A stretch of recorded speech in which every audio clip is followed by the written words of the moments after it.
नमस्कार मित्रांनो, स्वागत आहे सगळ्यांचं पुन्हा एकदा आपल्या युट्यूब चॅनलवर. आज आपण या व्हिडिओच्या मार्फत ज्या जॉब संदर्भात माहिती सांगणार आहोत, तर हा जो जॉब आहे तर हा एम्फासिस मध्ये असणार आहे. म्हणजे फ्रेशर लोकांना मला सांगायचं, इन्फोसिस वेगळं आहे आणि एम्फासिस वेगळं आहे.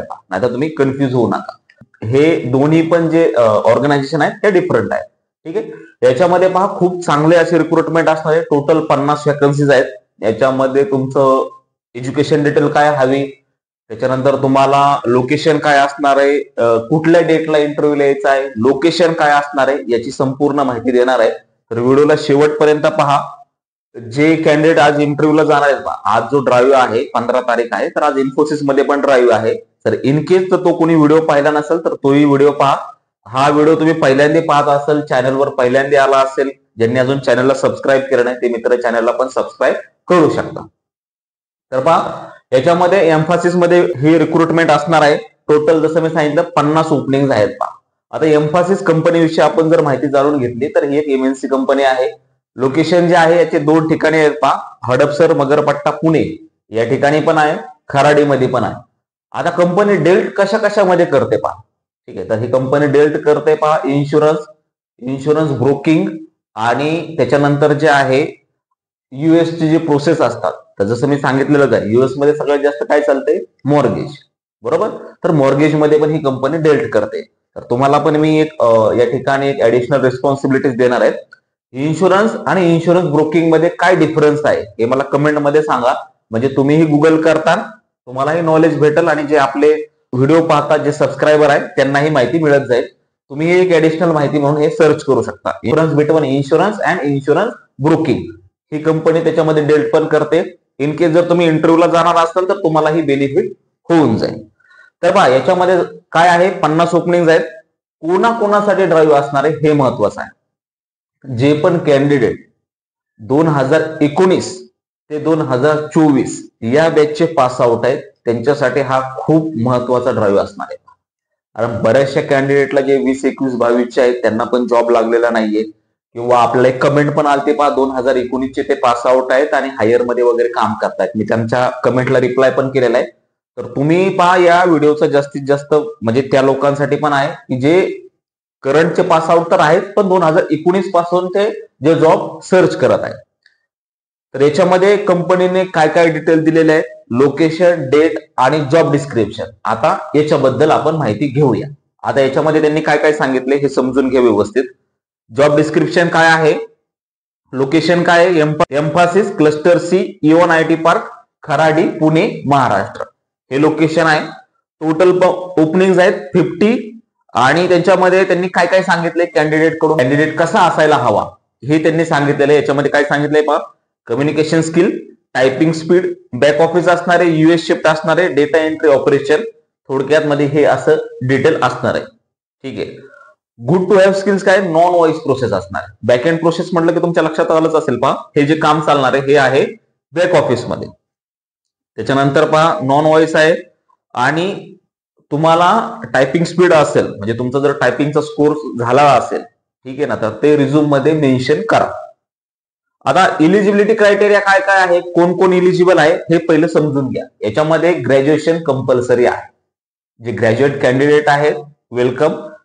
12th ज्यांचं झालेलं आहे किंवा ज्यांचं बीई बीटेक झालेलं आहे ते कॅन्डिडेट याच्यासाठी नॉट इलिजिबल आहे. ठीक आहे. जे 12वी पास म्हणजे अंडर ग्रॅज्युएट आहेत आणि बीई बीटेक झालेले आहेत ते इलिजिबल नाहीत. ग्रॅज्युएशन झालेलं आहे, डिप्लोमा झालेला आहे, graduation in any field, any stream, त्यांनी असं काही स्पेशलायझेशन दिलेलं नाहीये की बीकॉमच हवं किंवा बीबीएच हवं. ठीक आहे ना, असं काही दिलेलं नाही. एनी स्ट्रीम ज्यांचं ग्रॅज्युएशन झालेलं आहे ते कॅन्डिडेट इलिजिबल असणार आहे. त्याच्यानंतर समजून घ्या, eligible candidate include who have completed graduation and diploma 10+3 और 12+3 इलिजिबल.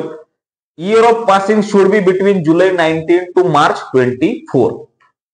जसं मी ऑलरेडी सांगितलं, no post graduate and 12th grade would be considered for this role. Pursuing post graduation can apply. ज्यांचं डिग्रीचं एज्युकेशन चाललंय, पीजी करतायत, चालू आहे, कंप्लीट झालेलं नाही किंवा चालू आहे असे कॅन्डिडेट येऊ शकतात. त्याच्यानंतर graduate, diploma holders, freshers are eligible. त्याच्यानंतर त्यांनी आणखी एक गोष्ट नोट केली बा, हे समजून घ्या, candidate with less than 1 year of experience can also apply. एखाद्या कंपनीमध्ये तुम्ही जॉब करताय आणि तुम्हाला 1 वर्षापेक्षा कमी एक्सपिरियन्स आहे, असे हे कॅन्डिडेट तुम्ही अप्लाय करू शकता, because they are considered you as a fresher. Fine. आता जॉब डिस्क्रिप्शन काय काय दिलेलं आहे हे समजून घ्या. त्याच्यामध्ये त्यांनी काय सांगितलंय की typing would be 30 WPM with 90% accuracy. Typing speed चांगला असायला हवं. Customer focus attitude, accurately follow pre defined business process, ability to work within a team. ठीक आहे, बाकीचं तुमच्या समोरच आहे पा. Ability to communicate all levels and good communication skills. ठीक आहे. युएस प्रोजेक्ट म्हटलं ना, युएस प्रोजेक्ट जो असतो तर मोस्ट ऑफ टीम्स कॉल चालला किंवा तरी तुमचा ऑनशोर सोबत कॉल असतो, तर त्या ठिकाणी तुम्हाला कम्युनिकेट करावं लागतं. आणि बिलीव्ह मी गाईज, युएस प्रोजेक्ट ज्यावेळेस असतो ना, कम्युनिकेशन आपलं ऑलरेडी चांगलं होतं. कारण त्यांचं जर तुम्ही ऍज कम्पेअर टू युके केलं ना, तर युकेची लँग्वेज आणि आपली लँग्वेज ही 80-60% सिमिलर आहे. प्रोनाऊन्सिएशन किंवा ते जे बोलतात ना इंग्लिश, नॉर्मल आपण जसे बोलतो ना तसंच बोलतात. पण युएसचं जे इंग्लिश आहे, त्यांचं प्रोनाऊन्सिएशन, त्यांचं ॲटिट्यूड हा एक डिफरंट लेवल आहे. त्याच्यामुळे तुमचं कम्युनिकेशन हे चांगलं असायला हवं. इन केस जरी नॉर्मल असेल, फ्रेशर म्हटलं तर काय एवढं पण वेल अँड गुड नसतं, तरी ते ऑटोमॅटिक होऊन जातं. हा पण तुम्हाला एक बेनिफिट होतो या ठिकाणी. आता याच्यामध्ये तुमच्या लक्षातच आलं पहा, तुम्हाला पिकअप ड्रॉप फॅसिलिटी मिळणार आहे आणि 2 वीक ऑफ असतात, म्हणजे सॅटसन ऑफ असतो किंवा मध्ये तुम्हाला रोटेशनल ऑफ दिल्या जाईल. आता सगळ्यात महत्वाचं म्हणजे याचा जो टायमिंग आहे, तर टायमिंग आहे 10 ते 1 वाजेपर्यंत. सकाळी 10 ते दुपारी 1 वाजेपर्यंत इंटरव्ह्यूला यायचं आहे. लोकेशन तुमच्या लक्षात आलं असेल पहा, पुणे खराडी UNIT पार्क मध्ये आहे. आणि हा जो ड्राईव्ह आहे तुमच्या लक्षात आला असेल, फ्रेशरसाठी आहे. सगळ्यात महत्वाचं म्हणजे कुठले फ्रेशर? कॅन्डिडेट जे 2019 पासून ते 2024 बॅचचे पास आउट आहेत, त्यांच्यासाठी हा खूप महत्वाचा हा व्हिडिओ असणार आहे किंवा हा ड्राईव्ह असणार आहे. ओपनिंग्स पण खूप चांगले आहेत.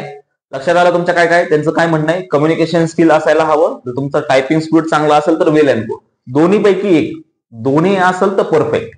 ठीक आहे. कम्युनिकेशन पण व्यवस्थित एकदा प्रॅक्टिस करा. फ्रेशर ज्यावेळेस ड्राईव्ह आहे तर त्याच्यामध्ये काय आहे, तुमचं सेल्फ इंट्रोडक्शन असतं. त्यामुळे तुम्हाला पहिला क्वेश्चन आहे, tell me something about yourself, किंवा tell me something brief about yourself, how can I know about yourself. तर त्यावेळेस तुम्ही तुमचं आन्सर करायचं आहे पहा, तुमचं नाव. ठीक आहे, बऱ्याचदा मी सांगितलंय, परत एकदा सांगतो पहा. तुमचं नाव एकदा सांगा, युनिव्हर्सिटी सांगा, इयर ऑफ पासिंग सांगा, तुमचं एज्युकेशनल डिटेल, त्याच्यानंतर तुमचे फॅमिली मेंबर सांगू शकता. ठीक आहे. तुम्हाला जर एक्सपिरियन्स असेल एखाद्या प्रोजेक्टवर, छोट्या फर्म मध्ये काम केलं असेल तर ते सांगा, किंवा कॉम्प्युटर रिलेटेड काय आहे ते सांगा, आणि तुमच्या हॉबी सांगा. ठीक आहे. सेकंड महत्वाचे क्वेश्चन पहा जो आहे, याच्यामध्ये ड्राईव्ह जो आहे हा चालणार आहे 14 मे ते 17 मे. 14 मेला ऑलरेडी सुरू झालाय. ड्राईव्ह चालणार आहे 17 मे 2024 पर्यंत. टायमिंग आहे सकाळी 10 ते 1. लोकेशन तुमच्या लक्षात आलं असेल. फ्रेशरसाठी इंटरव्ह्यू आहे. तुमच्या अजून काही सजेशन्स असतील, कमेंट्स असतील पहा, आपल्याला खूप साऱ्या कमेंट होत्या, हे फ्रेशरसाठी व्हिडिओ बनवा. कारण आपण जे पाठीमागचे 2 व्हिडिओ बनवले तर ते एक्सपिरियन्स कॅन्डिडेट साठीच होते. आणि आता आपण जे पण व्हिडिओ बनवले टोटल MNC साठी आहेत. डोमेस्टिक जे BPO मधले जॉब आहेत पुण्यामधले, जे लोकल शॉर्ट फर्म साठी किंवा डोमेस्टिक मध्ये, त्यांच्यासाठी पण आपण व्हिडिओ बनवणारच आहोत. आपण खूप दिवसापासून त्यांचा व्हिडिओ अपलोड न केला, कारण पहा हे जे ड्राईव्ह चालणार आहेत ते जून पर्यंत चालतील पहा, जून एंडिंग पर्यंत. त्याच्यानंतर डोमेस्टिकचे पण आपण जे व्हिडिओ आहेत ते वारंवार आणि जसा वेळ मिळेल मध्ये तसाही आपण पोस्ट करण्याचा प्रयत्न करू. कालच्याही कमेंट मी सगळ्या वाचलेल्याच आहेत, ज्याच्यामध्ये पहा QA फ्रेशर साठी कमेंट आहे किंवा डेटा अनालिस्ट साठी आहे. जसे आपल्याला रिक्रुटमेंट येईल आपण त्या रिलेटेड व्हिडिओ बनवण्याचा प्रयत्न करू. MBA फायनान्स साठी पण व्हिडिओ येणार आहे, इन्व्हेस्टमेंट बँकिंग साठी पण व्हिडिओ येणार आहे. ठीक आहे. IT रिलेटेड मी ऑलरेडी व्हिडिओ शेअर केलेलाच आहे, तो पण एकदा चेकआउट करून घ्या. ठीक आहे. भेटूया अशाच पुढच्या व्हिडिओमध्ये. धन्यवाद.